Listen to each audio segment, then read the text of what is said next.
ഷീജ വേൾഡിലേക്ക് എല്ലാവർക്കും സ്വാഗതം. ഞാനിന്ന് തമിഴ്നാട് വഴി ഒരു യാത്ര നടത്തുവാണ്, ദേവശോല വഴി. വെറുതെ ഇത് കാണാൻ.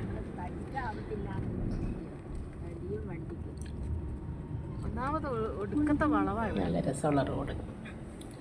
സൈഡിലൊക്കെ റെയിലിൻ്റെ ഇതിട്ടിട്ടുണ്ട്. ആനശല്യം രൂക്ഷമായ സ്ഥലങ്ങളാണ് തോന്നുന്നു. ആ മലമേട്ടിലൊക്കെ ആന ഇറങ്ങുന്ന സ്ഥലങ്ങളാണ്. എന്താനുണ്ടെങ്കിലും നമ്മളിങ്ങനെ കാഴ്ചകൾ കാണാനായിട്ട് ഇങ്ങനെ പോയിക്കൊണ്ടിരിക്കും. തേയിലത്തോട്ടമൊക്കെ ആനേൻ്റെ വിഹാര കേന്ദ്രങ്ങളാണ്.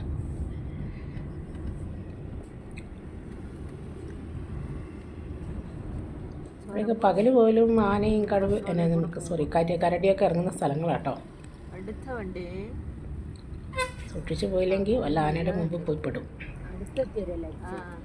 അല്ല, ഇത് നേരിട്ട് കാണുന്നില്ല, അതുകൊണ്ട് വളവാണെങ്കിൽ ഓണടിക്കൂല. മൂന്നാറിനെയൊക്കെ ഓർമ്മിപ്പിക്കുന്ന തേയിലത്തോട്ടങ്ങളും മലകളും മേടുകളൊക്കെയാണ്. ഇത് ഭംഗിയാ കാണാന്നൊക്കെ. മുട്ടക്കുന്നുകൾ. ഇപ്പം അടുത്ത വീഡിയോയുമായി വരുന്നവരെല്ലാവർക്കും ഹായ്.